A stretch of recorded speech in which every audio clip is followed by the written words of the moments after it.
Well, good morning and welcome to the 18th now of our Town Hall Conversations. It's a pleasure to welcome everybody here, and as you'll see with some of the data we'll share, things are a lot better place in Houston, other than maybe the last couple of Astros games. It's really nice for the people who work here and for our community, and we'll be reviewing those data. We're also going to review some information about influenza, and Dr. Sostman is going to go into great detail really around the vaccines, because there's a lot of moving pieces with the vaccines. As always, I want to thank the Society for Leading Medicine. I want to thank Jeremy and Caroline Finkelstein. I want to thank Catherine and George Masterson for chairing that for us this year and for this very successful series that we have had. The last thing I'll say is we do have Dr. David Bernard in the background today, as he has done in the past. So fire away, keep him busy, make his fingers hurt by the end of this, and keep him answering your questions, because it is nice to have that direct link.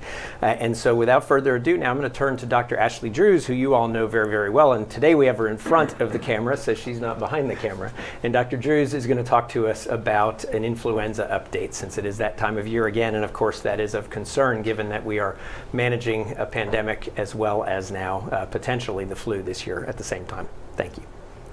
Great.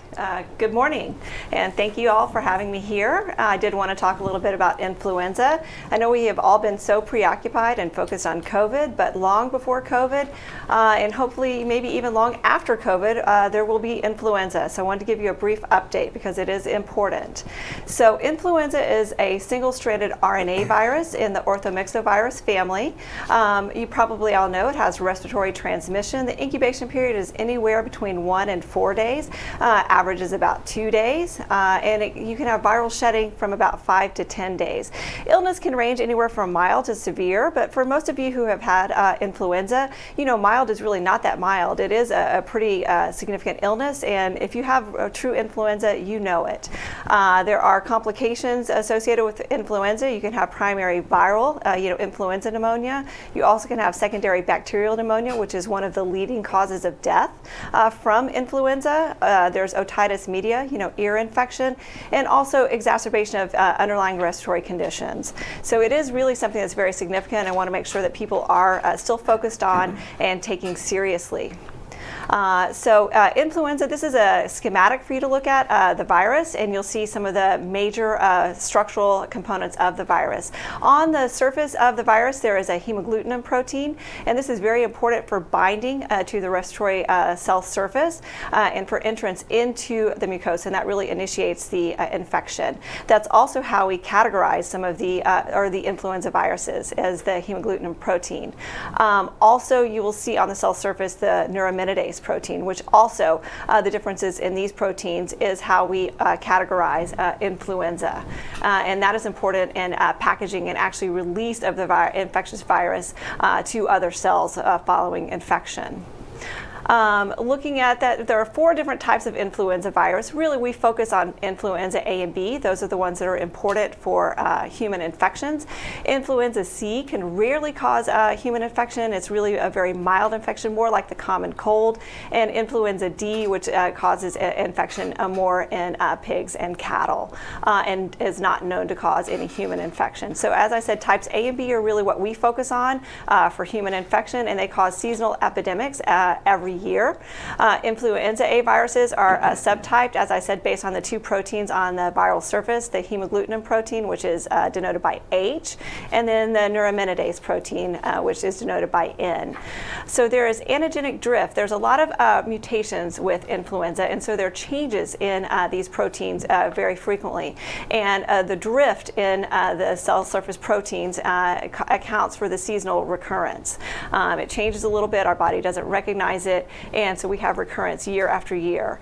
There can be major changes, and that antigenic shift is really when there are more major changes, and that's what causes epidemics and pandemics. So just like we are having currently a COVID pandemic, certainly you know that we can have pandemics of influenza also. Seasonal flu vaccines include 4 strains now, so they're quadrivalent. They used to be trivalent, but now there are really 4 strains that are most likely to cause the endemic illness each year. And I think most of you are probably aware it's based on ongoing biannual research done by WHO from each hemisphere, because the southern hemisphere is having winter when we're having summer, and influenza is circulating there. And so they're ahead of us as far as the upcoming flu season. So it takes at least 6 months to manufacture large quantities of the flu vaccine. So we can't really see what's circulating now and then develop a vaccine. So we have to really look ahead and see and try to predict what is going to be circulating. And the viruses are delineated this way. So you start with the virus type with either A or B, and then you'll hear where it's from. So this is one virus. It's influenza A, and it was first isolated in Sydney. It was strain number 5, so it's delineated A Sydney 05. It was isolated in the year 97, and the type is H3N2. So there really is some method to all these long names that we have for the influenza virus. There are 3 different main types of the influenza vaccine. All contain 4 flu strains, 2 of influenza A and 2 of type B.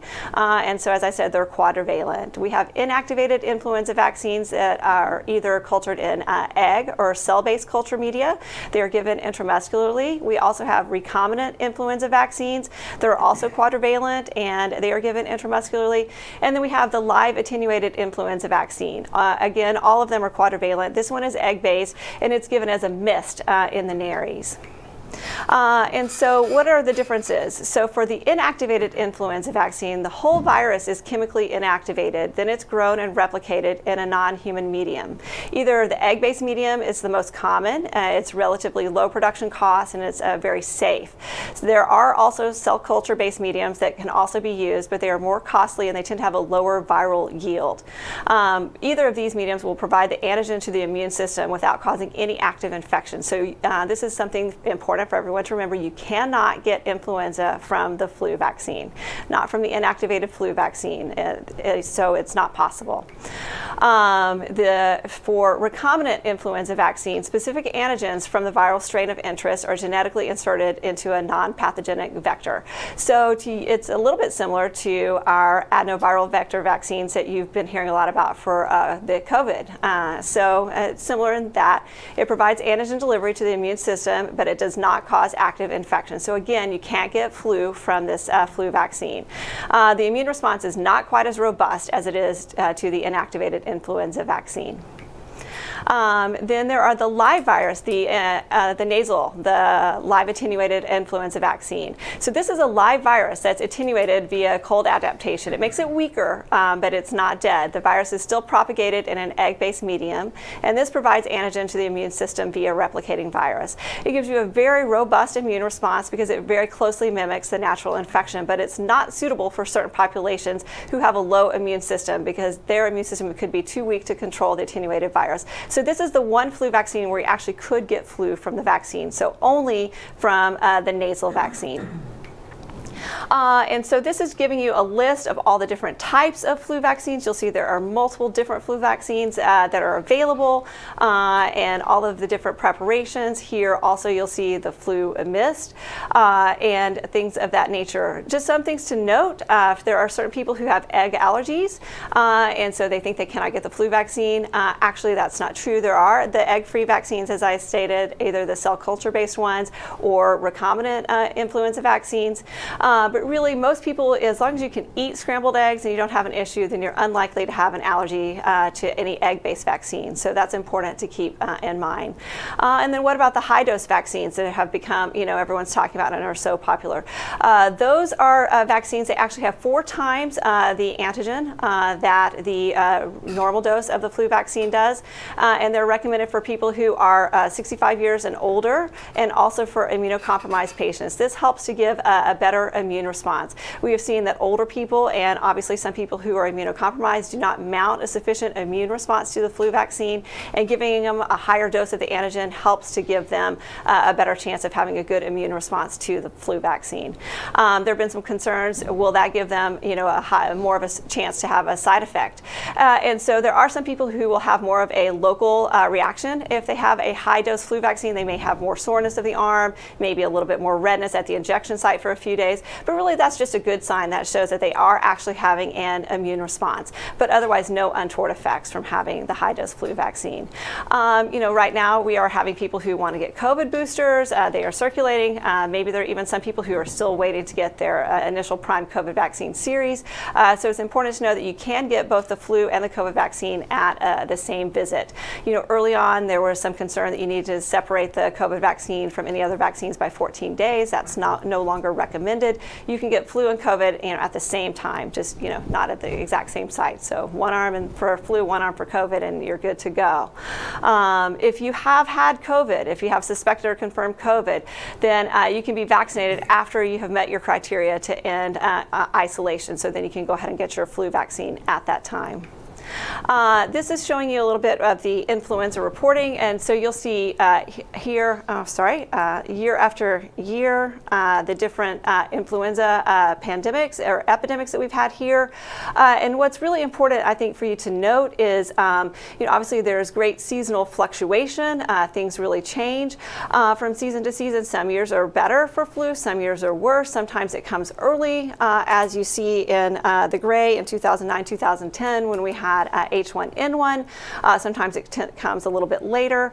You'll see in the Kelly Green graph actually what we saw back in 2019, 2020. So we were having a pretty active influenza season, and then you'll see it just abruptly stopped. And that was really whenever COVID was here and people started taking all of their personal protective measures and quarantine, and we just saw the end of influenza. And we really have not seen significant influenza since. You'll see down at the bottom in the red triangles what we saw for 2020-2021 season. Really very minimal influenza. And we're all really waiting with bated breath to see what is going to happen here this year in our influenza season. There has been reports of some influenza, so we are seeing some, but very mild, and we are hoping to see continued improvement. We all know that we are not in the same level of lockdown and quarantine and masking that we were when we saw the abrupt dropping there in the 2019-2020 pandemic, or 2020 related in response to the COVID pandemic.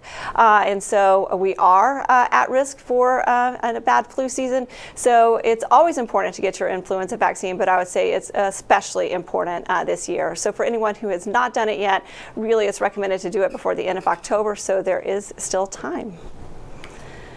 So in summary, influenza is an endemic infectious disease. It has pandemic potential. The last thing we want is to have an influenza pandemic superimposed on a COVID pandemic. Prevention of active infection via vaccination is the best way to curb viral mutation and spread. We have multiple vaccines that are currently available to meet the needs of any patients. And I think that's it. Thank you. Well, thank you, Dr. Drews. It's very interesting, and obviously a fundamental message today. Go pick the right flu shot and go get vaccinated. If you're over 65, go get a high dose. If you're under 65, really just show up somewhere and get what they're giving, and get your flu shot. So I'm going to give you today a relatively quick update on COVID. Thankfully, things are in a much, much better place, as I'd already mentioned, and of course you all are seeing some of the press. I'll start by showing kind of our usual pandemic curve, and just as we were alarmed and really dealt with a very, very steep increase this summer, if you remember back in August, as I was showing you some of that and asking, okay, when does this end and when does this break? I was showing you the UK experience and I was showing you the India experience, and both had relatively, very steep upticks and relatively sharp, steep down path as well. So contrast this curve to the last one when we saw this winter, and what you see is it's much sharper both on the way up and on the way down, although the area under the curve is all the people affected, and at least in the central portion of that it was very significant, and we spent, as we talked about last time, 26 days above our previous records, so essentially 4 weeks. But you can see it's come down really, really, really nicely. Put that in perspective, in June, our absolute low point, we got to 79 patients at Houston Methodist in one of our beds. We're still at 220 something today, so we still have a good ways to go to as low as we had gotten then, but we are obviously moving very quickly. So which of course then begs the question of where are things going? So this is the internal projections. I've shown you this before. I know there's a lot on it, so let me walk you through it real quickly. So the dark blue line is our actual experience of patients in-house with positive COVID. The light blue is basically some people who are still in-house because of COVID, but they test negative later, so we don't have to isolate them. So just focus on the dark blue line. Now what you see with that kind of at the top, right at the top there, you see both a dashed kind of green line and a dashed red line. Those were projections from early August about where things would go through, a portion of the month of September. And then later, as we got into early September, kind of a lot of that gold line that you see were our projections of where things would go until around the 10th or so of October. And you can see this ended up, remarkably adhering to that. Billy Ascari is our data guy who does all of this. He's one of the secrets to our success in many things with Vizient and other things that we do from a data analysis standpoint, and the ability to then impact on that data and make difference. So he's now gone out and continued to look at, very recently, then the kind of wider gold dash that you see. And what you see is we don't see, knock wood, anything that should take us off a course of continued improvement. And in fact, by mid-November, he believes that we may be better than we were at those low points in June, which of course we would all celebrate a great deal. Now there's some counter currents to that, of course. We're going to hit the holiday season, things are going to cool down, and of course everything I say today has the big huge asterisks of if we have a new variant show up, all bets are off. We've seen that happen once before. But right now, knock wood again, we don't see a variant lurking out there that's causing alarm. So Delta is continuing to outcompete around the world. And so we're dealing with Delta, which also means, of course, if people have immunity from vaccine or immunity from having had the infection, in general, it should help against Delta. And I think that's part of what we are seeing here. So we are cautiously optimistic. And in fact, I think we are probably entering a very endemic phase. So Dr. Drews used that word endemic for the flu. The flu's endemic. It's here every single year. We learn to live with it. We know it's going to be here. And while maybe this coronavirus, if it doesn't continue to mutate, may eventually, essentially go away in a couple of years, I think we have a prolonged period of probably what we'd call an endemic phase, possibly marked by some, epidemics where it gets a little higher, or possibly even the full-fledged pandemic if we have another variant, or if we have dramatic waning immunity or other things like that that might happen in the future. But right now, really good cause for some optimism. Now, let me also caveat that by saying, the worst thing we can ever do is then throw off all of the protections we have in place, and then find ourselves really the reason that we can't sustain this kind of an improvement. So I would urge some patience. Dr. Sostman will go through it. I would urge doing the right things, and we still need to get so many people vaccinated, as we will continue to talk about that. Fortunately, we keep ticking away at it. We've got a long way to go, but we are ticking away at that. And in fact, now at Houston Methodist, we'll be approaching 950,000 vaccines in the next few days. Right now, we do 200 or 300 first doses a day. So we're still vaccinating, 12, 13, 14, 1,500 first doses a day. And of course, others in the community are doing that as well. So we still continue to inch up. And that's, of course, before we get to younger people, which I will talk about in a second. We're also doing a significant number of boosters now. You can see 57,000 boosters have been given at Houston Methodist. We don't remotely expect to do the number of boosters as we did first and second doses. First off, not everybody is qualified for it. Second off, not everybody's going to go get them. And third off, there's so much vaccine availability now, whereas people had to come to us and we're coming to these limited sites early when we were a big vaccine hub. Now, of course, you can go almost anywhere. And so we expect that number to continue to be much smaller. We just got noted by the governor and a very positive statement about our role in the pandemic and our role with vaccinating the public, and we're very proud of that and thankful to the governor for that statement. And as you all know, we led the way around vaccine mandates. We'll talk about that in a second. I stopped keeping track of everybody who announced one, basically because the federal mandate came out around hospitals and health systems, and I'll talk about that in a couple seconds. But really, we're up to over 40% of hospitals now have a mandate, and the vast majority of those actually have implemented them, and they are fully in effect, like ours has been. Unfortunately, we're still, rowing uphill a lot. If you look at the state of Texas, and you look at the left there, we're only a little bit above 50%, something around 53% of Texans who are fully vaccinated. Now, only 83% are eligible, but that still leaves about 30% of the population of Texas who could be getting vaccinated and has not gotten vaccinated, which is, of course, an extreme issue, an extreme problem for our community. You can see that broken down by age group in the right-hand graphs there. And so there's still this dynamic of, really the vaccinated individuals are carrying the weight.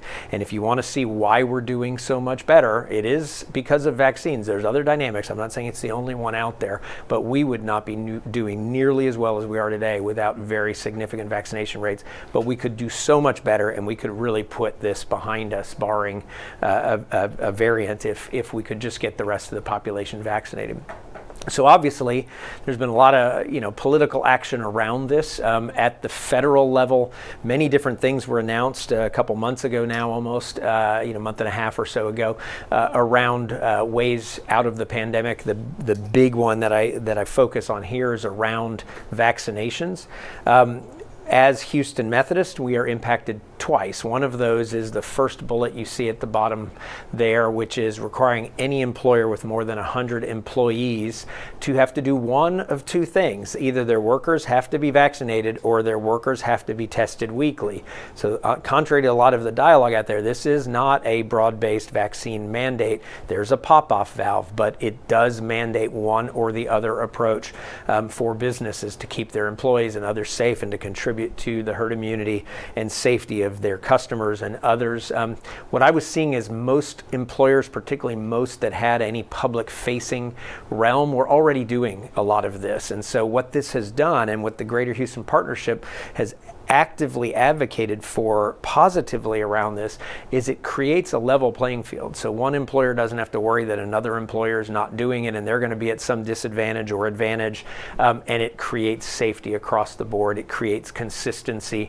It takes some of the employers out of that pointy part of the of the spear in terms of the controversy that's there. And so we believe this is a very effective strategy, along with many other things, as I've been talking about before. The third bullet at the bottom on the left is really the one that it particularly affects hospitals, and we're waiting on the rules for both of these. Neither have been released yet, so neither are fully in effect yet. But CMS, which pays hospitals for Medicare and Medicaid, will put all payments basically contingent on a hospital having mandatory vaccination policies. So we're obviously in great shape, but the bottom line is that this is going to drive all hospitals, nursing homes. I mean, really, because of what we've been saying from the beginning, we have a sacred obligation to keep people safe, and we should be held to a higher standard, and our people should be held to a higher standard. It's what they sign up for when they go into healthcare.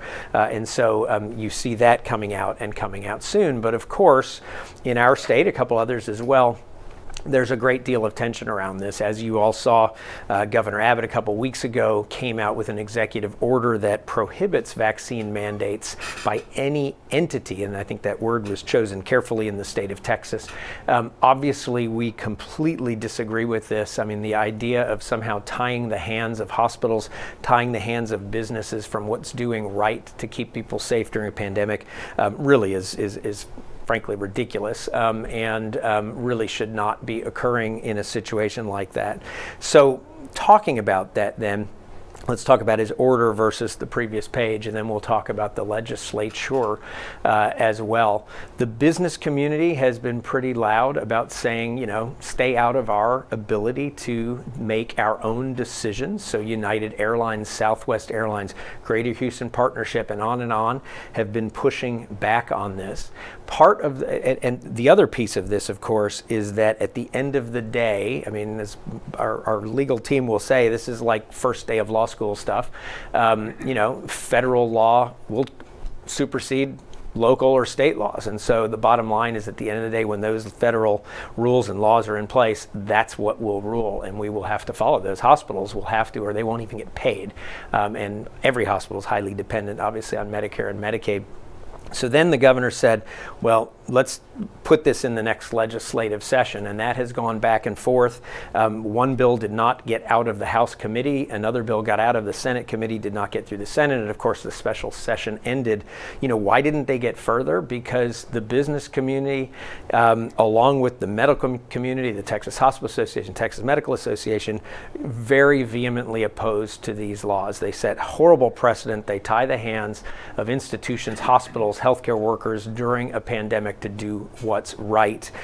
Texans for Lawsuit Reform, you know, which has done wonderful work over the decades, obviously creating a state with, you know, tort reform and all the benefits we've had from that, takes a look at this along with the business community and says, what are you guys doing? You're creating all sorts of causes of action to tie things up in the courts really forever. This is bad idea, potential legislation. Thankfully, at least for now, the legislation is dead because the session ended. This stays in effect, but will be superseded by state law. So by federal law rather. So the bottom line is we are proceeding really unchanged, and thankfully, because we went through with our mandate already, this doesn't impact us a whole lot anyway at this point in time. And this is why it matters. As I've showed you previously, the death data. This is data around the death toll and around the age of people who are dying in the United States. So look at the right. As we've gone through this, as we got more older people vaccinated, the proportion of people who are dying are younger people. So let me show you our data, and this is going to have a bunch on it, so I'm going to walk you through a bunch of it. This is now, throughout this surge, the people for whom we know an outcome. In other words, they got discharged home safely or they died during this surge. So basically the Delta patients that have happened. As you see large numbers of people, you can see it by age. So looking on the left boxes, you'll see the people who are not vaccinated.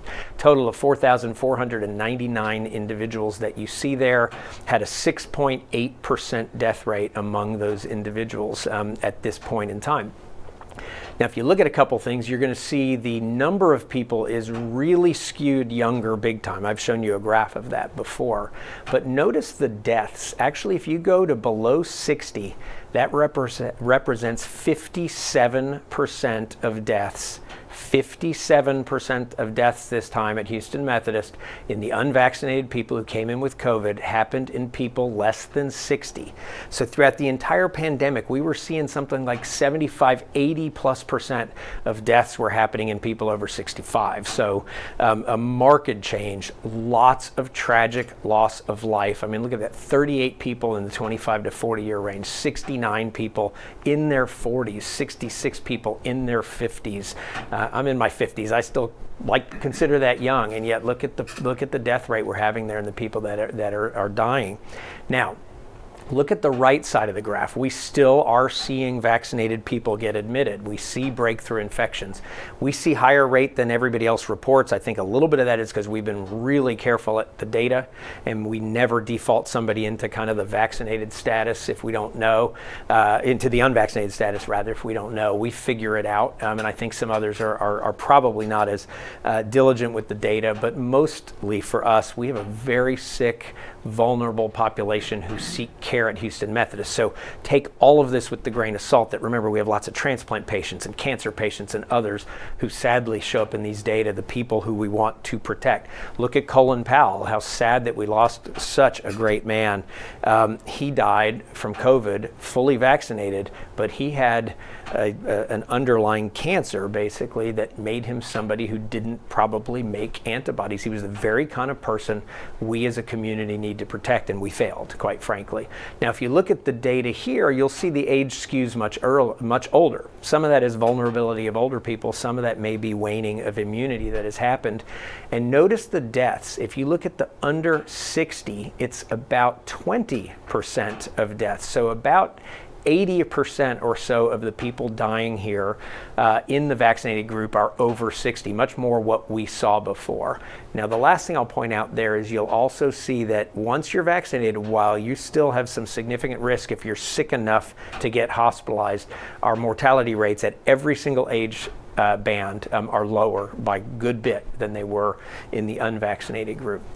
So we can then take these data and with lots of grains of salt, because I have no source of fully accurate data by age group in our region, but I can estimate it based on a lot of data out there, and then we can actually calculate the effectiveness. Now, the other caveat is we're probably going to almost handicap against effectiveness in our patient population because we're seeing these sicker transplant and other people. So if anything, these are on the low end, not the high end, but I wanted to show you kind of conservative estimates. So in the kind of sticky note in the upper right, if we then estimate the effectiveness against hospitalization, how good are the vaccines against somebody needing to be hospitalized? Again, I think these are conservative. I think the answer is probably higher given our sick population here. If you're less than 60, you're in the 90s, low 90s effectiveness, which is pretty consistent with some national studies that we're seeing to prevent hospitalization, the things that really matter. If you're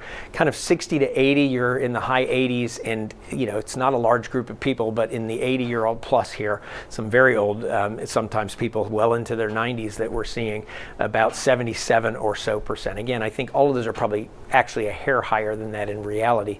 If you look at effectiveness against death, if you're under 60, these things are close to perfect. Not perfect, but again, remember we have some really sick people with underlying illnesses here, but 95, 96 plus percent, 90, 91% in that 60 to 80, and maybe just a little bit below that in the over 80 group. So the vaccines work extraordinarily well, but they're not perfect, and we've said that all along. And of course, with Delta, we saw that perfection kind of go by the window a little bit, and we probably saw waning immunity, and probably some of what you're seeing here in the older age group has to do with some waning immunity. So, particularly if you're in an older age group, go get your boosters, which we'll talk about in a second. We also have the benefit of our employee population and understanding sort of a captive population. So often it's hard to know the exact denominator and the exact numerator and match them, but we can do that with our own employees. And so this is about as robust a data set as you can get. So you can see we have 26,124 of our employees vaccinated, 454 with an exemption. And during this summer surge, and it's been, knock wood, over a month since I've had an employee in the hospital, we had 14 employees hospitalized. And you see how that breaks out. 0.03% of the vaccinated, 1.32% of the unvaccinated, 44 times the likelihood to be hospitalized as an employee if you were unvaccinated than if you were vaccinated, which computes to about a 98% vaccine effectiveness, not far off of some of the kind of back of the envelope calculations that I was showing you for the patient population as well, because this is predominantly less than 65, not entirely of course, but predominantly a less than 65 group. Now, throughout all of this, what we've been combating is both misinformation and misuse of information, mischaracterization of information. I want to show you the kinds of stuff that's out there. This is actually this is all excerpted from an email I received in the last few days. And what you see here is, I don't have a good word for it. I think the technical word is just flat out crazy. Some of it may be flat out stupid as well. But you see things as offensive as, doctors are only interested in depopulation, and a lot of misinformation and terrible facts or terrible use of attempted use of facts, based on data. So attached to the bottom of this email is this whole fancy looking set of graphs. I've shared this with like 6 people. Not one of us can make head or tails of it. It's not like, okay, they're showing data and the data is wrong or a lie. It's like they're showing stuff that you can't even possibly contemplate or comprehend. So I want to show you an example of how maybe you could misuse data. So let's go back to this really robust data. 44 times as likely to be hospitalized if you are unvaccinated as if you are vaccinated. But if I wanted to go out there and say, hey, there were 14 Methodist employees who got hospitalized this summer, and you know what? More Methodist employees who were vaccinated got admitted to the hospital than were unvaccinated, right? I could make that the headline and suddenly basically be taking accurate data and completely misinforming the public, because yes, that is actually a true statement, but it's 8 out of 26,000 versus 6 out of 454. So these are the kind of headwinds we face. And I will tell you, if I go back to the previous slide, you look at that top one where it talks about all the people who have died from the vaccine. I've heard a U.S. senator speaking to the press, quoting those ridiculous numbers that are not based in science. And so this is a widely pervasive problem in our society. We need to be listening to the health professionals, to the physicians, to the scientists, as we navigate our way through something like this pandemic. So let's wrap up with talking about boosters, because we have real good clarity now around Pfizer and soon to be clarity around a couple others, which I'll talk about. So we put this together for you because I wanted you to have a piece of paper that if you're confused, hopefully this helps walk you through this. So what you'll see with a check is, yes, you should schedule your booster. If you see the little prescription square pad there, you need a physician's prescription to get vaccinated. And then in the last column, I actually put the CDC's sort of verbiage, because their verbiage, while sometimes subtle, was different. So if you're 65 and up, go get vaccinated. If you're a long-term care setting, go get vaccinated no matter your age. If you are 50 to 64 with an underlying medical condition, get vaccinated. And you see the CDC says you should get vaccinated. They drew the distinction if you're 18 to 49 with an underlying medical condition. You can self-schedule in there, but they said may. So you are fully able to self-schedule. You don't need a physician's prescription, but they recognize the fact that, the younger you get, the less certain the data is, the less severe the potential infection is. There's a little bit of signal for some myocarditis, although very mild in the younger age group. Personally, if you have an underlying medical condition, I would recommend all of those age groups go get this, but it is not as strong a recommendation from the CDC. You can see the 18 to 64-year-old is at increased risk for COVID exposure. So obviously hospital workers, teachers, supermarket workers, et cetera. But I had somebody the other day asking me for advice, and they fly constantly for work. I said, that sounds like an occupational hazard to me, and higher risk of transmission. If I were you, I would go get vaccinated. Now, if you don't meet any of the above and you're 18 and up, you can always get a prescription for Pfizer from your physician.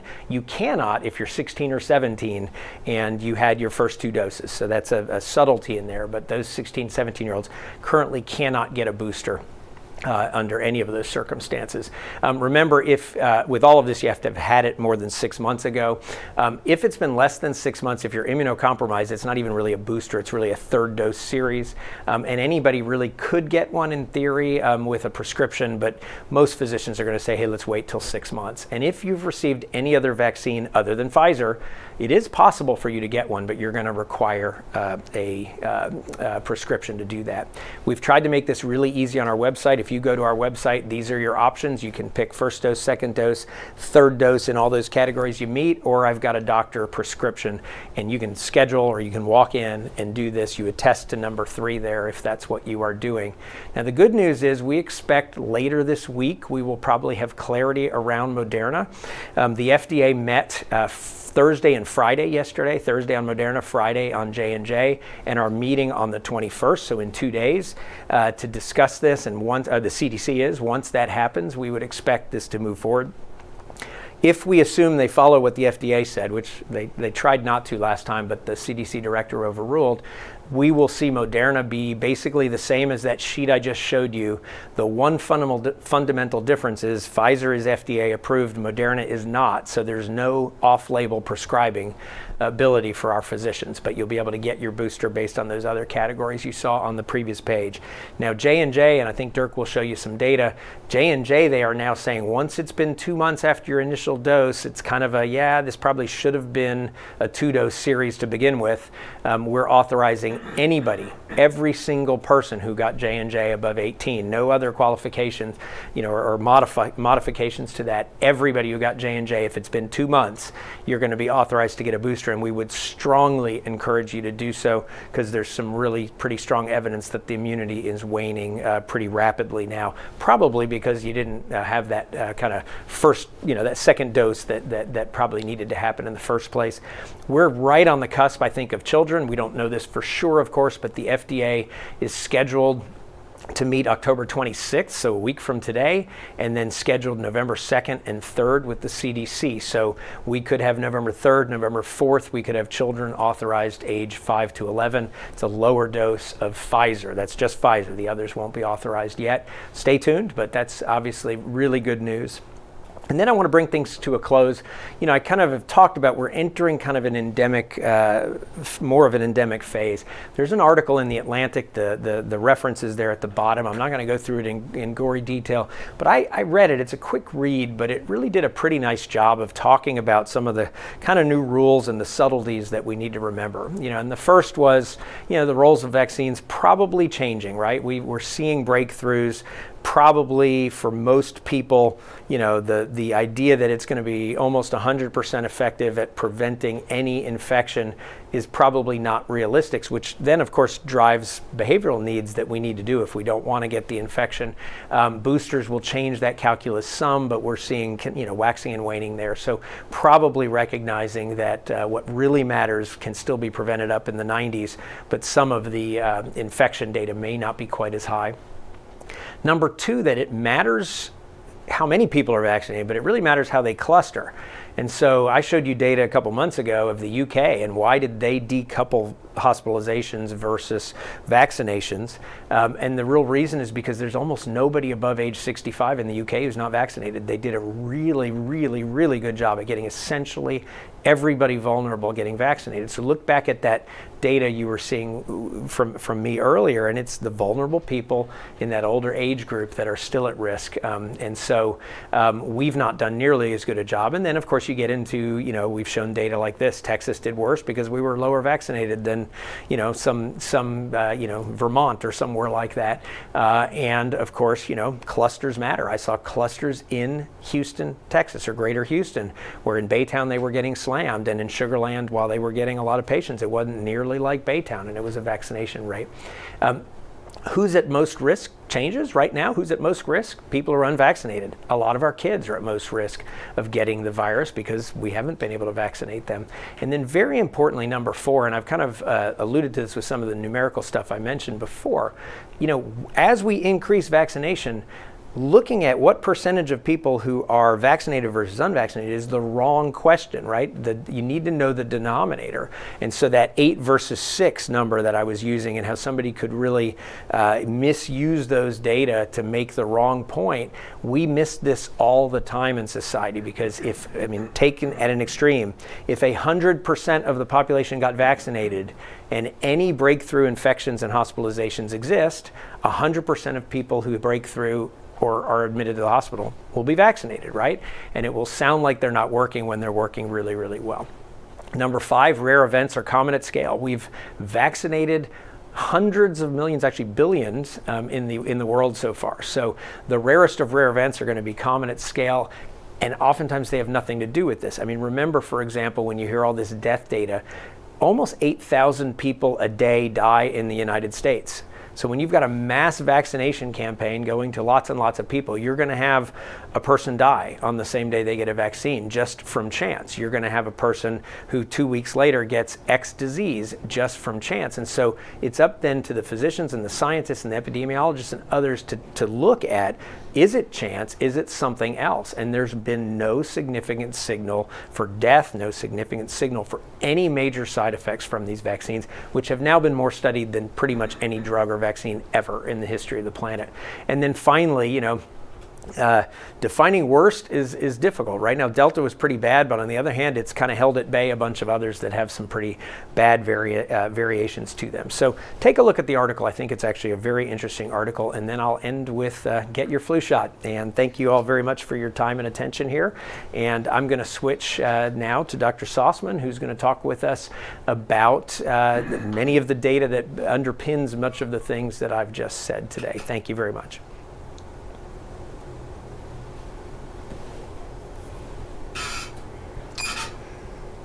Okay. Very good. Well, thanks, Mark, and thanks, Ashley. Really great talks. I always learn a lot from these. I'm going to really talk initially about the big picture.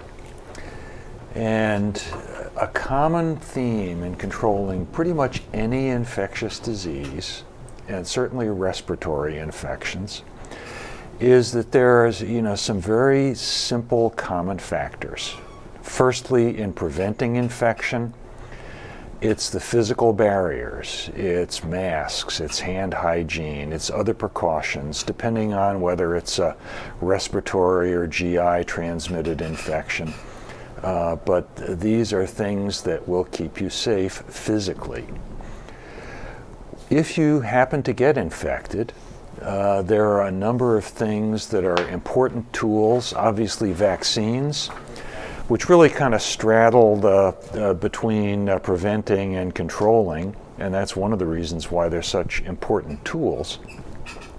They can both keep you safe and also mitigate the effects of disease if you get infected. Obviously, anti-infective treatments and testing to control spread are quite important. Key point, to greater or lesser degree, we now have all of these measures available to fight COVID-19, and they are only going to get better. So let's talk about these one by one. I'm going to focus mostly on vaccines. I'm going to go through the other areas very fast, but the slides are available as a PDF document online. You can download it. Obviously, hand hygiene remains important in COVID, but we now know that airborne and droplet respiratory transmission is the dominant mode of infection. That means that masks are critical. And these graphics, I think, show you in a kind of gross but very poignant way what masks do. If you look at these, both the left and the right-hand graphic, these colored dots between the two people, those represent this cloud or plume of infected material that comes from sneezing, coughing, talking, singing. Anything that blows air out of your body will carry droplets or aerosols that are laden with infected material. And that's why the precautions are so important. Social distancing. The farther away you are from somebody who's blowing out a plume of infected droplets, the lower the concentration of those droplets that you're going to inhale. If you have a mask on, you have a barrier protecting you from inhaling them. And if both you and the person you're next to have masks on, that produces a multiplicative reduction in the amount of infected material you're exposed to. So masks are critical. I'm not going to go through all these, obviously, because I didn't bring my electron microscope with me, but the point is that masks work. Anybody who tells you that there's no data proving the effectiveness of masks is either profoundly ignorant or really disingenuous and trying to sell you a bill of goods. Masks work. There is data showing that. Because they're so important and because they work, I think it's really critical to use a good mask.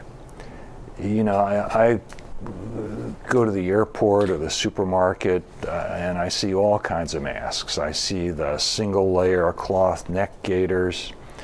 I see people wearing cloth masks that look like they were made out of an old t-shirt that had been washed 100 times.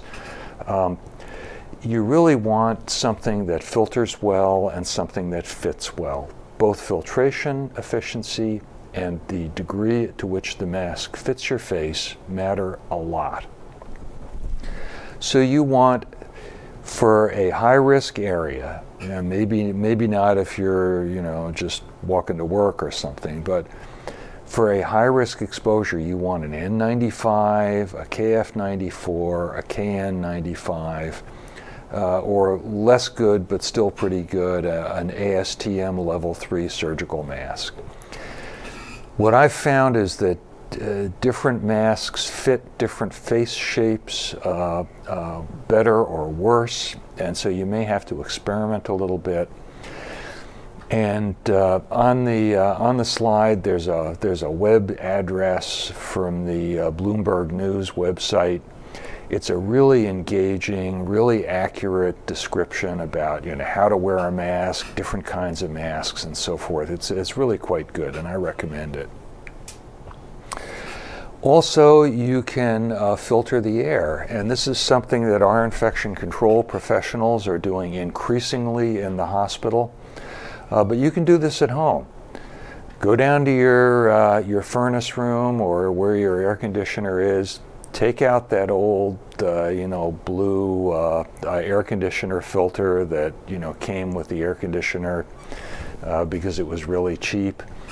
Go to Home Depot or go to Amazon and buy a MERV 11 or a MERV 13 filter, and that will clean the air in your house really well.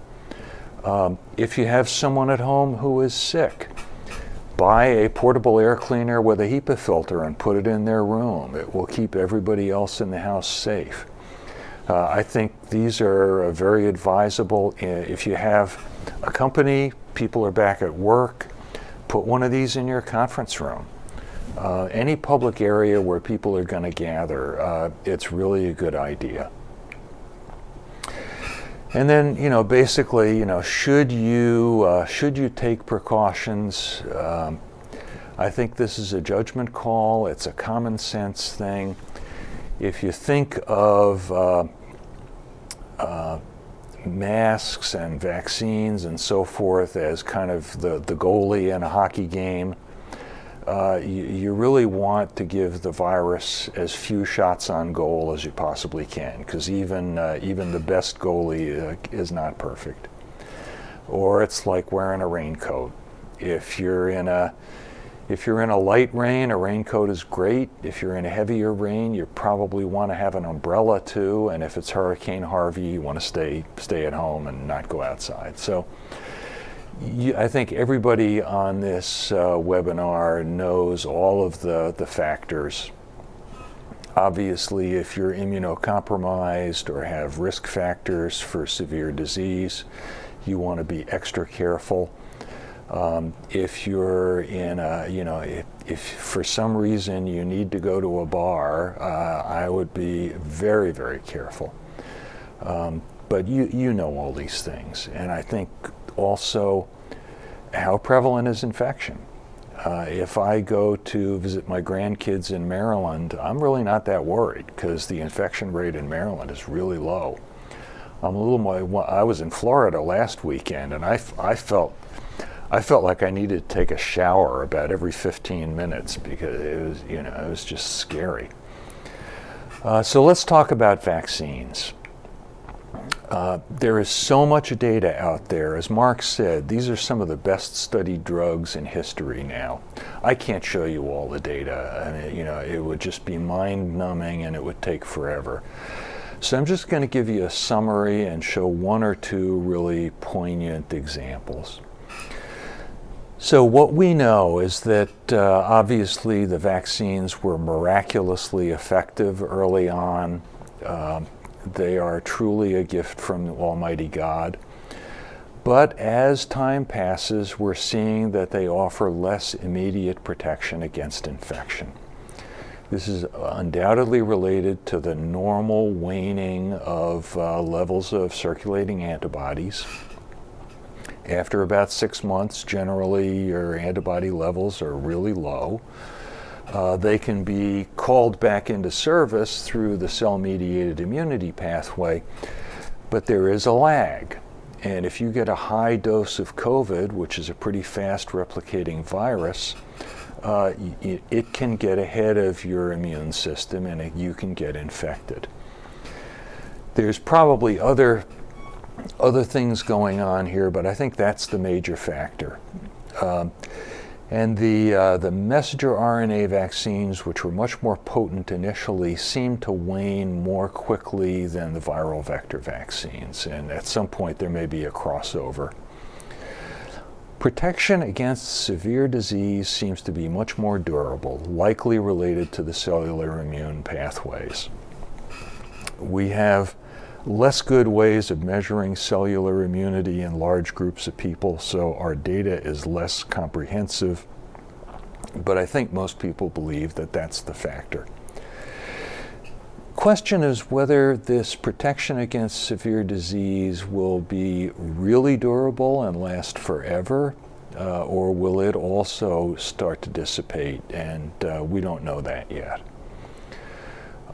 At the moment, the Moderna vaccine is holding up a little bit better than the Pfizer vaccine, probably because it's given in 3 times the dose of messenger RNA, an extra week between the doses, which probably boosts immunity. But I think we're starting to see the Moderna vaccine have the same thing we saw in the Pfizer vaccine. Its effectiveness against infection is waning. So one of the big questions, it's almost philosophical, is what's the purpose of a vaccine? Is it to prevent you from getting sick, or is it to prevent you from going in the hospital and dying? Now, I think anybody who's known people who have COVID, even mild COVID, really kind of sucks. So I personally would like my vaccine to keep me from getting sick in combination with all my behavioral mitigations. But that's probably not realistic.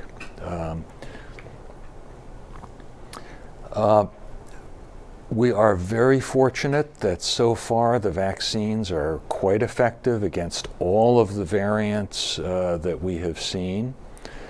All of the variants are less sensitive to vaccines than the original Wuhan strain that the vaccines are typed on. But Delta is pretty well covered by the existing vaccines. The one that was the scariest was the Beta South African variant.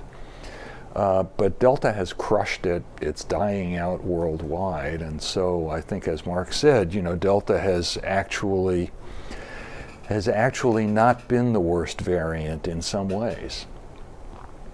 What we know about boosters: they restore the antibody levels, they restore the protection against infection.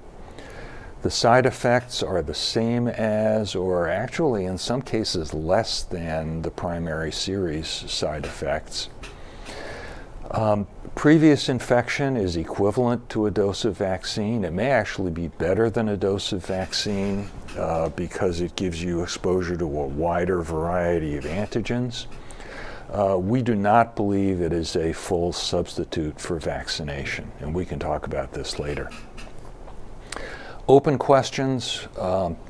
Do you have to get boosted with the same vaccine that you got your primary series, or can you use a different one? That's the mix and match.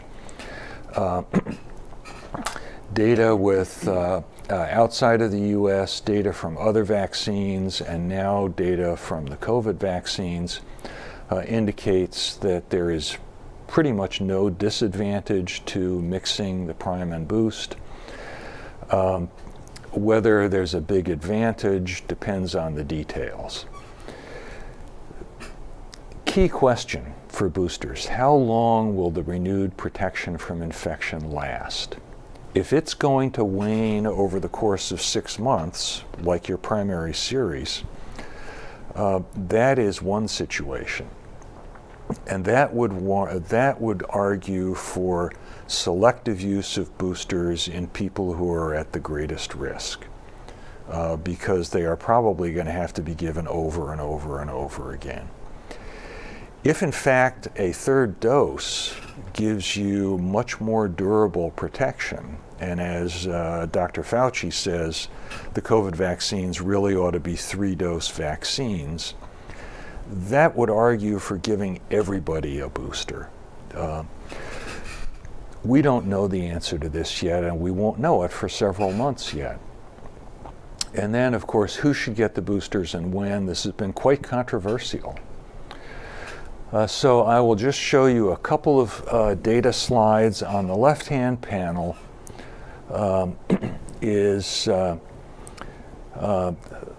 2 columns of curves. The left-hand column is case rates, the right-hand column is death rates, and it's the top pair of graphs is for younger people, the bottom pair of graphs is for people over 80.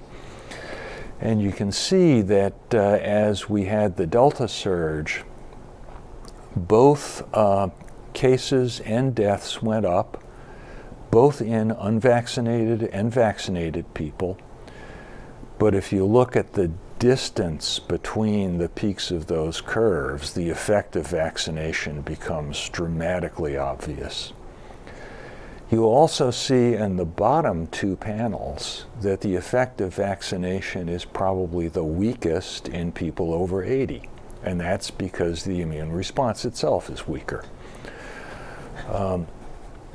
That's the Colin-Powell effect, and that's obviously of people who have immune compromise. So let's look at the right-hand panel, because that answers or starts to answer one of the critically important questions, and that's the protection from severe disease. So the lines in blue are protection against infection. The higher up on the graph they are, the better. As they go down, you're getting less protection. And the red lines are protection against hospitalization. So you can see as we went from spring to summer to the Delta surge, the protection against infection went down in a big way. You also see that there was some reduction in the protection against hospitalization. Was that waning of immunity from the vaccines? Was it that Delta is just more severe, which there's some good evidence for? Don't know yet. This is a slide from the recent FDA meeting where Moderna presented their data. And look at these red boxes that I've put on the slide. On the left hand, this is people who were vaccinated with Moderna 13 months ago as part of their clinical trial. Their current incidence is 77 cases per 1,000, 6 severe cases per 1,000. You look at the people who were vaccinated with Moderna I think it's 6 months ago, 49 cases per 1,000, 3 severe cases per 1,000. This is a little worrisome, and it suggests that both the protection against infection and the protection against severe disease is waning. Very, very scanty data. We really don't know, but it's a little bit worrisome. Again, if that is the case, that would argue for giving booster shots to a larger number of people. But data's not in yet. So what about boosters? Mark showed you this data. The discussion at the FDA panel was very much that we have to harmonize the recommendations for boosters as much as possible. So I'm pretty sure that they and the CDC are going to mirror for Moderna what they did with Pfizer. People who are over 65 and people in long-term care facilities should receive a booster, not sooner than 6 months after the primary. People 50 to 64 with a high-risk condition should receive a booster at least 6 months after the primary. The other two groups, much more controversial in the discussion. The younger people with underlying conditions may receive a booster, and people with increased risk for exposure and transmission because of occupational or institutional setting may receive a booster. Personally, I think that the logic that was used to have these last two groups, mays rather than shoulds, is very faulty. And I think many healthcare professionals were really outraged by the idea that they should not be protected, considering that a couple of thousand of healthcare workers have died of COVID. But it's at least possible now. J&J is a different story. And really the discussion at the FDA committee was, this vaccine really is a two-dose vaccine, just like the messenger RNA vaccines. But we authorized it as a single-dose vaccine, so we have to call the second dose a booster. But basically, they want everybody who got the J&J vaccine to get a second dose. The data from J&J is just mirrors the mRNA vaccine. A second dose, 94% efficacy against symptomatic COVID. The first dose efficacy was only 70%.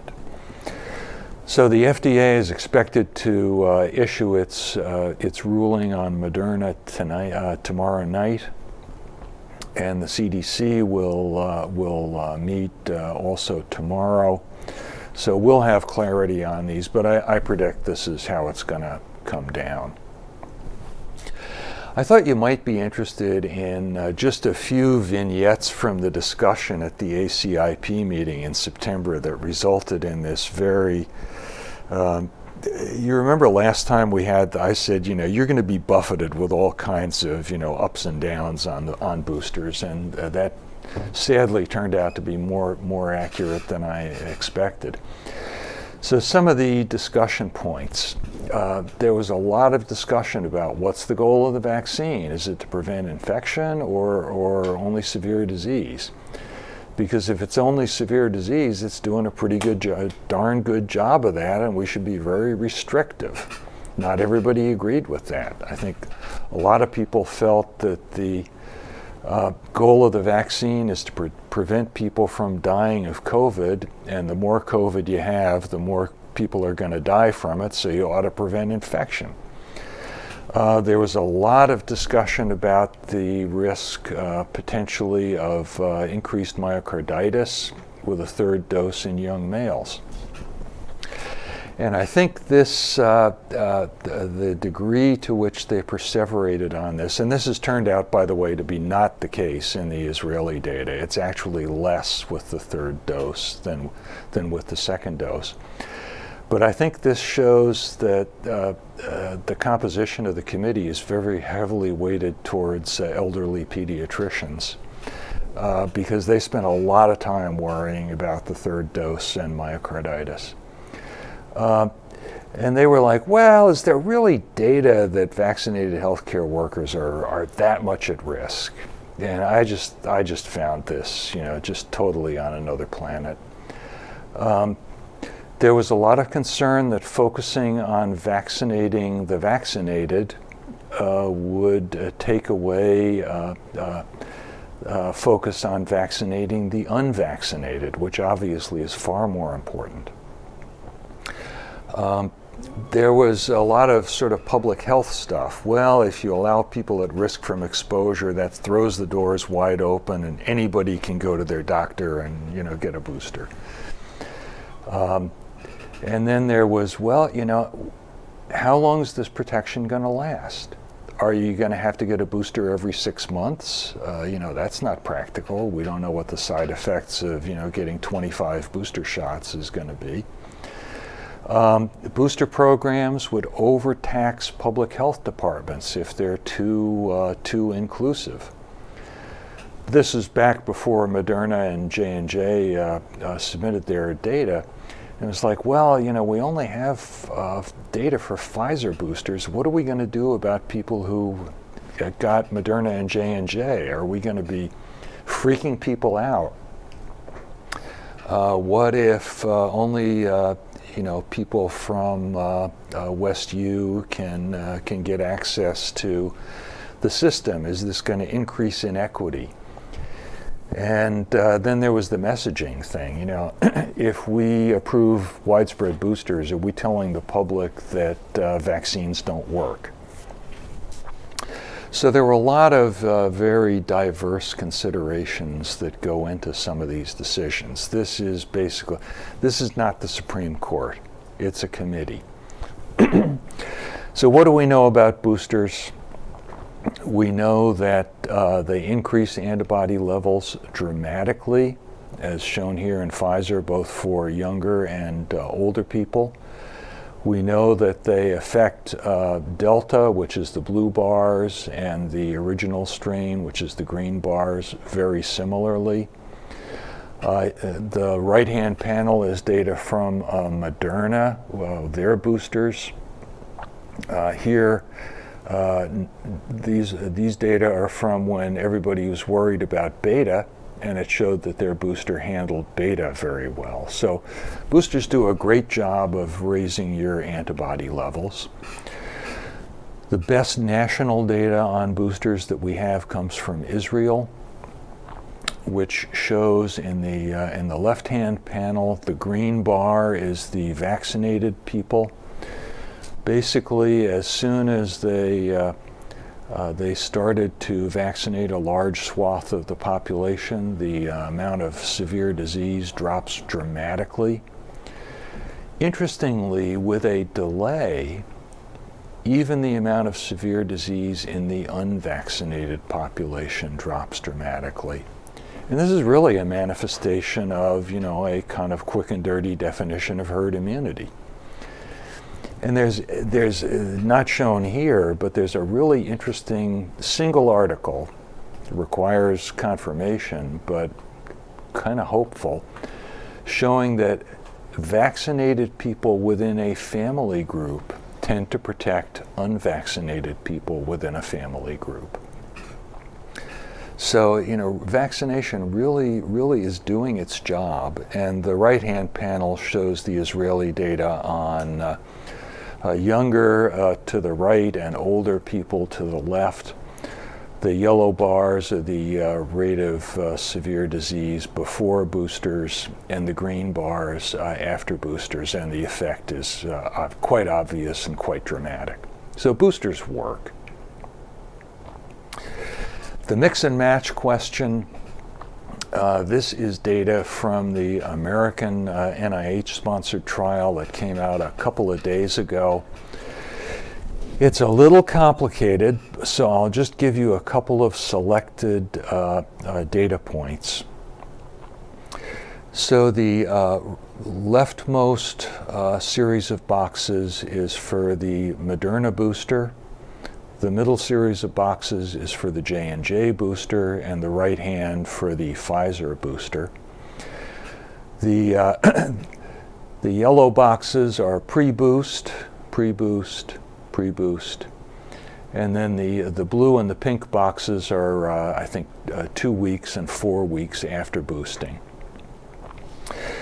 Basically, what this tells you is if you boost with the Moderna vaccine, again, because you are giving the highest dose of messenger RNA, you're going to get the greatest effect. So if you got J&J and you boost with Moderna, it increases your antibody levels 76 times.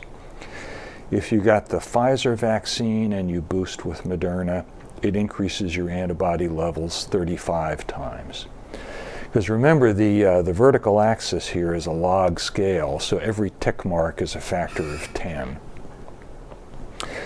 Most people on this call probably got vaccinated with Pfizer, and probably will most likely end up getting boosted with Pfizer.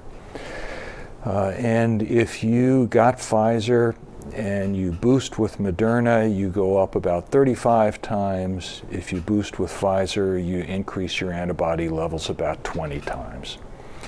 So I think there's really not a lot to choose here. They're both great. The really interesting question is, what if you got J&J? Getting J&J as your primary series and boosting with J&J does not seem to increase your antibody levels a lot, probably about 4x. So there's a lot of people who think if you got a first dose of J&J, you should actually get boosted with a messenger RNA vaccine. I think the real radicals would probably say you should get your second dose of J&J, and then sometime in 2022 you should get a messenger RNA vaccine. But it's a little bit moot because this is not yet approved. Rumor has it that the FDA is going to open the door to this Wednesday night. They're going to say that you should go with whatever your primary series was, but you may get a different booster. So stay tuned on that. Testing, Dr. Bernard is available to answer all your questions about testing, and he knows about 100 times more about it than I do. So there are a lot of tests available now. They can tell COVID from other respiratory infections. There are many at-home tests available, although they may be hard to find now. They will become more available. And I think this could be a really great help. If you're feeling punky and you don't know if you've got COVID, you could take one of these tests. They're pretty accurate if you're symptomatic. They're very accurate if you're at a high level of infectiousness. So it can be good if you're not sure whether you want to go visit grandma. So this is something I think to really think about, laying in a supply of at-home tests. And then finally, treatments, monoclonal antibodies. We all know they're effective. There are antiviral drugs that are under very active clinical trial now that block different parts of the virus's replication cycle. Probably the one everybody's talking about the most is molnupiravir. It's a polymerase inhibitor. The money shot is this table on the left. 2.1% death rate in placebo, 0 in the treated group, 14% hospitalization rate, 7% in the treated group. And ultimately this may be combined with another drug to have even greater effects. So this is last two slides. This is the part of the program where I make predictions that we can chuckle about and shake our heads about, in a month or two. So what's the virus going to do? Delta has taken over the world, but it has not yet infected every person who is susceptible. Therefore, endemic surges are almost a given. I think if Delta is the optimum fitness virus from a standpoint of infecting people, this could be the last big surge. Probably not the way to bet. Most people feel the virus has got a lot of mutation running room yet, but it could be the last big surge. Eventually, COVID will become the common cold, but eventually is not this year. Ongoing mutations, which are somewhat independent, could potentially increase or decrease the severity of COVID illness. They could increase or decrease the effectiveness of COVID transmission. If they decrease it, they're not going to spread. If they increase it, as we saw with Alpha and Delta, they will take over your community. And we certainly hope that if that happens, it's not accidentally coupled with an increase in severity of illness. Gradually, immune escape will occur as more of the population becomes immune, and it is very likely that we'll need updated vaccines against some new variant at some point in the future. The nightmare scenario is a sudden immune escape. This is quite unlikely, but not impossible. And then the part number two is, what are people going to do? And I have no way of telling that. The famous quote from Isaac Newton, I can predict the motion of the planet, but not the planets, but not the madness of human beings. So it depends. And as Dr. Nuzzo so succinctly said, the curve is shaped by public awareness, and we've been sort of lurching between crisis and complacency. So the question is, can we steer a middle course? And I think that's really what we need to do, because to sum up, the tools to control the pandemic are in hand, and they will keep getting better. And we can stop the pandemic by using them in a determined and consistent way. And that's really what we need to do next. So, thank you. Thank you, Dirk. Fascinating. As I learn every time from you as well, and really great to review all the data in detail. So we have a number of questions. We're going to try and move quickly through them because, in many cases, Dr. Sostman has covered them already, but I want to make sure we put finer points on them since they were asked. So here's a couple, just some specifics, Dr. Sostman. Here was somebody who's vaccinated. They're not high risk, so would you recommend they get that booster? They asked 8 months, but of course the recommendations now are 6.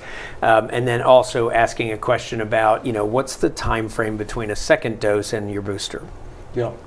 So definitely if you're envisioning some kind of high risk exposure, like Mark, you gave a perfect example. If you're going to travel to Southeast Asia on business, I would absolutely get a booster 2 weeks before my trip.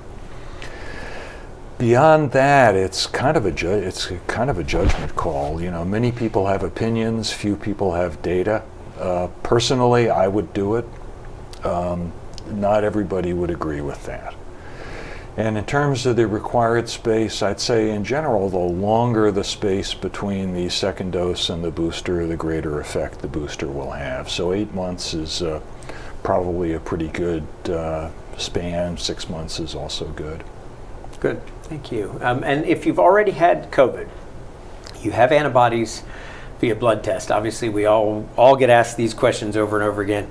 Well, so why should I get vaccinated if I've actually had COVID? And you touched a little bit on this, but if you could go a little deeper on that, I may ask Dr. Jews kind of her opinion as well on this one. Yeah, well, first of all, COVID infections are not standardized the way the vaccines are. So talking about COVID infections as a group is probably a little misleading, because we know that people who've had mild or asymptomatic COVID probably have a lesser immune response than people who have moderate symptomatic COVID, so they may be less protected. In some ways, natural COVID infection is a little better because, as I said, it gives you a broader degree of immune response.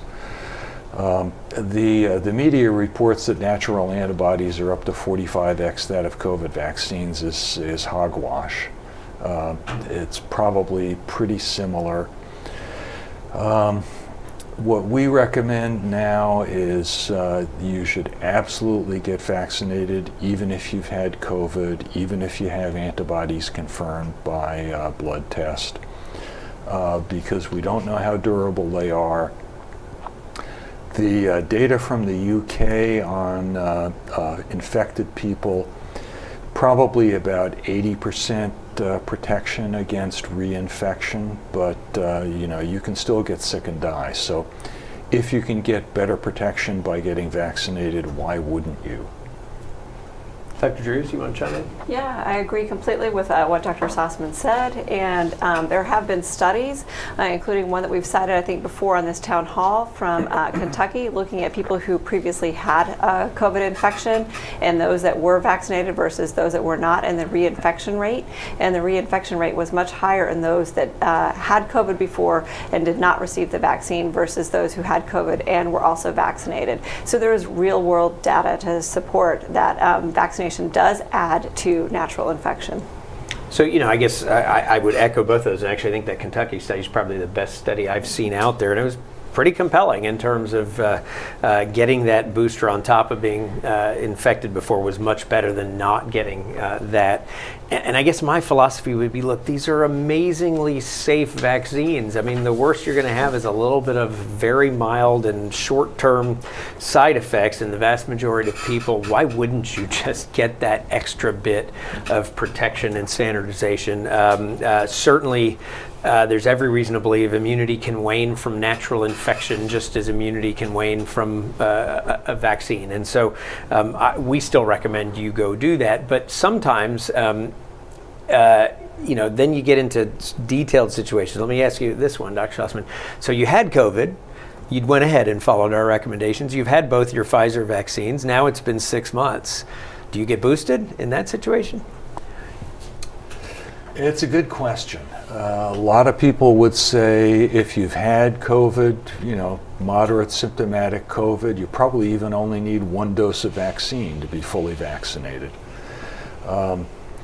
So I would probably say if you've had COVID and received both doses of the Pfizer vaccine, you probably don't need a booster, but there would be no harm in getting it, and it would give you even better protection.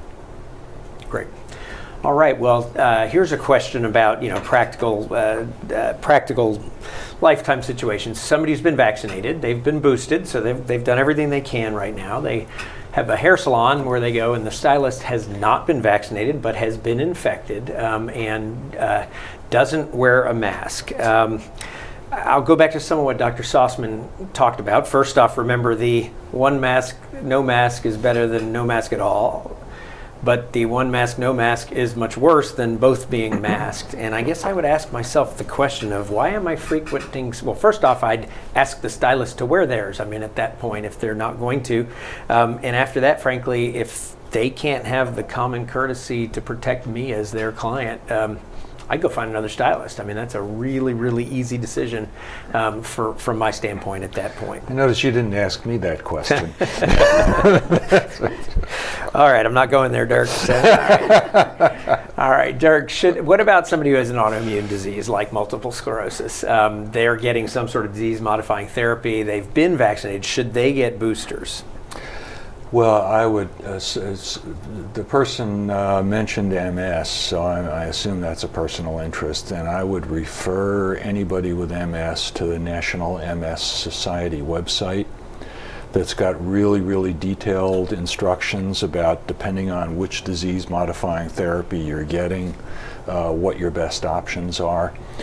But in general, there is absolutely no evidence for any danger if you have an autoimmune disease. With MS, it might flare a tiny bit in the initial couple of days when you're getting a fever, but it will, get better rapidly. You do want to pay attention to trying to get your vaccination or your booster appropriately relative to your DMT. So if you're getting monoclonal antibodies, for example, if you could get your COVID booster 2 to 4 weeks before your monoclonal antibody dose, that would be much better than getting it after. If you're going to get your booster, if you can't wait, then it's probably better to wait a longer period of time after your DMT to get your vaccination. But go to the MS Society website. They've got a great wealth of information. Great, thank you. It's a great, very detailed answer there. And of course, go there, speak to your physician. Obviously, if you have unique, relatively unique situations like that one that's described. So one came in through the text as well, and if y'all wouldn't mind putting at some point for me back up those questions, but one came in also through the chat today, as well as one ahead of time, which is asking about the governor's order and whether that has any impact on our hiring of new people. And then another similar question around, are we going to allow employees to come back unvaccinated? So, let me first say the people who chose to leave. We are an at-will employment state. They kind of voted with their feet, and unless they choose to be vaccinated, they're not coming back. You can feel very confident that this is going to be the safest possible place it will be on the planet. In terms of the new hires, we are not changing how we handle things going forward. We have been requiring vaccination. We have the pop-off valve for the federal EEOC requirements around people who have a medical or a religious exemption request, and they go through that very same process. And frankly, as I said before, we fully expect that federal law will supersede anything going on at the state level. And so you will not really see any meaningful change or deterioration in our vaccination rates. As you saw, 98.3% of our employees are vaccinated, 1.7% have an exemption, and they go through regular testing, and they actually go through some heightened protection things that they are required to do and will be required to do much longer than others as well. So we don't see a big impact there. Okay, so there's still other vaccines out there, Dirk, that haven't been approved here. Are we going to see some of them come? Novavax is probably the one that everybody's talked about. There were a lot of people who kind of wanted it to come out because of some misinformation maybe about the newer technologies with the mRNA vaccine, and they felt like maybe this was more traditional. Do we think there's still a role for additional vaccines? Yeah, probably not a big role. And, Novavax really kind of shot themselves in the foot because they were unable to manufacture soon enough. I'd say the more exciting vaccine technologies are the intranasal, the mucosal-based vaccines that are going to immunize you with the part of your body that hits the virus first. But certainly, no matter what, there is still a role for more vaccines. There's always going to be a niche for something. Right. Well, kind of a little bit similar question here in some ways, which is now we're in this position where, vaccines are widely available, right? You can go find them anywhere. And I mean, literally right now, you can go get your vaccine if you want to with minimal wait at many, many places, including many of our locations. So should people be picking one over another? Or what about, in this case, they were asking about younger people, but really the broader question is, if now that you have a choice, which would you pick? Well, I think probably this question is hinting at some of the more rare, severe reactions. There are very rare, more severe reactions with different vaccines. So with the J&J and AstraZeneca, it's younger women who get the blood clots, older men who get the Guillain-Barré. So certainly if I'm an older guy, I probably wouldn't get a J&J booster shot. If I'm a younger woman, I would steer clear of those viral vector vaccines, particularly if I was on birth control pills. The counterpoint, which was not asked, is the messenger RNA vaccines in young men seem to have a troubling incidence of transient myocarditis and pericarditis. Again, very rare, but if you have a choice, maybe you would go with J&J instead if you're, an 18-year-old male. But you showed us some data there. That was a very fascinating slide just from last week, and I know it's preprint and lots of qualifiers. J&J wasn't the shining star of those three. That with is either correct. a first shot or that boosted shot when you looked at each of those three kind of mix and matches. That is correct. But that's, not full data yet, et cetera, et cetera. But and in the United States, even if you want to go with kind of the numbers, Pfizer, I think it's at about 100-ish million or so people have gotten Pfizer, 80-something million have gotten Moderna, and about 15 million have gotten J&J, just to give, put some perspective around the experience in the United States. And of course, many of those people have gotten 2 or 3 shots in some of those categories.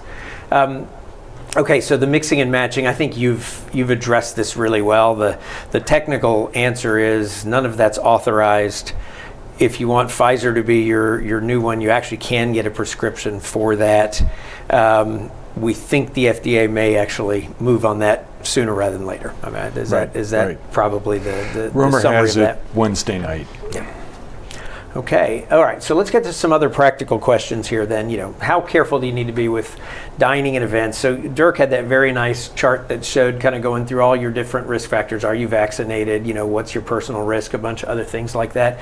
And of course, one of the key things is prevalence, right? So, this summer I was saying, stop, don't go outside, don't go inside, don't go dine, etc. We're in a very different position than we were then.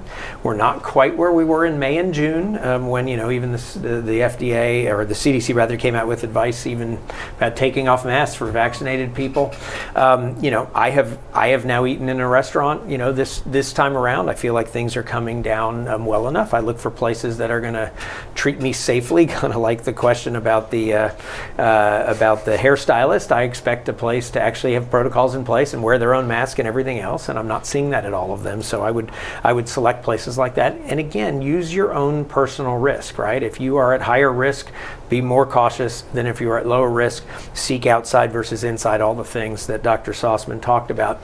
And this segues into really questions about the holidays. And I'm going to caveat all that with the, last year, as you recall, we saw the holidays be a pretty significant spreading event. We started seeing COVID marching up right around now and then really accelerating with Thanksgiving and Christmas, and actually coming down very quickly after the holidays, which I think was pretty strong implication of kind of social behaviors as having been a big part of this. So keep that in mind. The same things go around eating at restaurants. You've got to decide. We've obviously got football games, baseball games, many other large productions happening.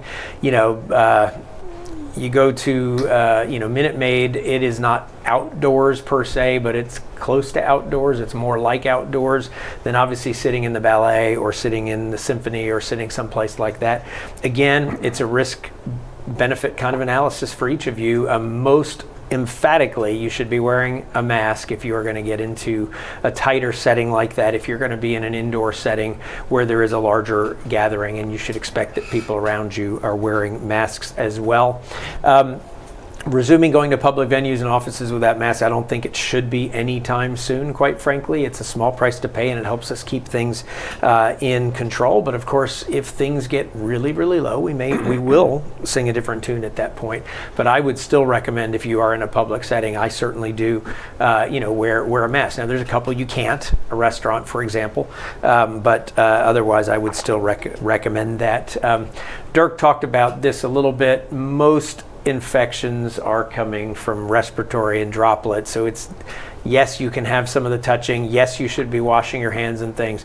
But I think we've seen that is probably not the predominant way to get infected. And, the worrying about surfaces constantly is probably not, the thing you need to put first among the things that you worry about. I'd be putting first the issue of whether I'm wearing a mask.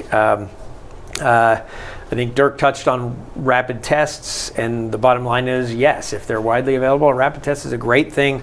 I honestly recommend have a couple around the house, because if you do have a time where somebody's uncertain, it sure is nice to get rapid, certainty, and they're inexpensive.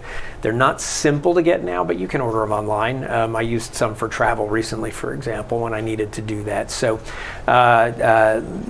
please consider that. Now, I am seeing a question that came up here that I do want to ask both of you to answer. Actually, I'm going to ask Dr. Drews to answer this, and ask the question of, if you get vaccinated, can you pass anything down to your future children? So I think they're probably asking genetically, but you might also touch on, a mother who nurses at the same time with that.